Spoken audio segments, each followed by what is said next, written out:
Hello friends, welcome to Kochu kitchen. இன்றைக்கி நம்ம வந்து ஹெல்த்தியான டேஸ்டியான முட்டை சாதம் செய்கிறது எப்படின்னு பார்க்கலாம். இந்த முட்டை சாதத்தை நம்ம பிரேக்ஃபாஸ்ட்டுக்கும் யூஸ் பண்ணிக்கலாம், லஞ்சுக்கும் யூஸ் பண்ணிக்கலாம். அதுக்கு நான் முதல்ல ஒரு பேனில் முட்டையெல்லாம் கிண்டி எடுத்துக்கிறேன். கொஞ்சமாக ஆயில் ஊற்றிட்டு, இன்றைக்கி நான் 6 முட்டை எடுத்துருக்கேன், உடச்சி ஊற்றிக்கலாம்.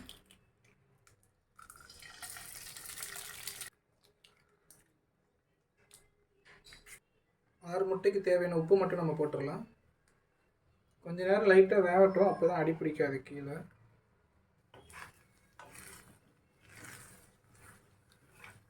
ஓகே, நம்ம கிண்டிடலாம் நல்லா.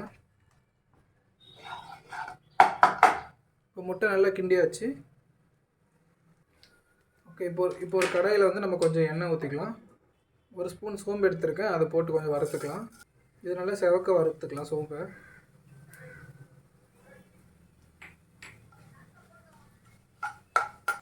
இப்போ சோம்பு நல்லா செவக்க வதங்கிடுச்சு. 2 வெங்காயம், 3 பச்சை மிளகாய், கொஞ்சம் கருவேப்பிலை எடுத்துருக்கேன். இதை நல்லா வதக்கிக்கலாம். வெங்காயம் நல்லா செவக்க வதக்கிக்கலாம். இப்போ வெங்காயம் நல்லா செவக்க வதக்கியாச்சு. இப்போ நான் 1 ஸ்பூன் உப்பு ஆட் பண்ணிக்கிறேன். இதை கொஞ்சம் நேரம் வதக்கிக்கலாம். இப்போ நம்ம கிண்டி வச்சுருக்க முட்டையை வந்து இதில் ஆட் பண்ணிடலாம். இதை அப்படியே கொஞ்சம் நேரம் இப்படி வதக்கிடலாம்.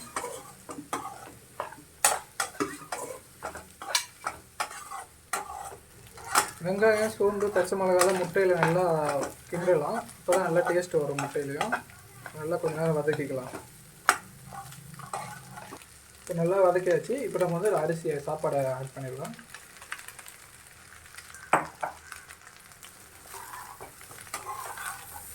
இதை நல்லா கிளறி விட்டுடலாம்.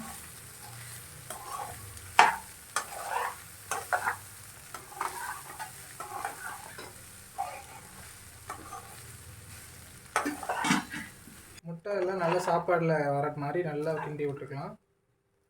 டேஸ்ட் பார்த்துக்கோங்க, உப்பு கரெக்டாக இருந்தால் ஓகே. உப்பு இல்லைன்னா நீங்கள் உப்பு கொஞ்சம் ஆட் பண்ணிக்கலாம். நம்ம நல்லா கிண்டிட்டு இறக்கி வச்சிடலாம். அவ்வளோதான் ஃப்ரெண்ட்ஸ், ரொம்ப சுவையான முட்டை சாதம் ரெடி ஆகிடுச்சு. இந்த வீடியோ உங்களுக்கு பிடிச்சிருந்தா லைக் பண்ணுங்கள், எங்கள் சேனலுக்கு சப்ஸ்கிரைப் பண்ணுங்கள். தேங்க்யூ.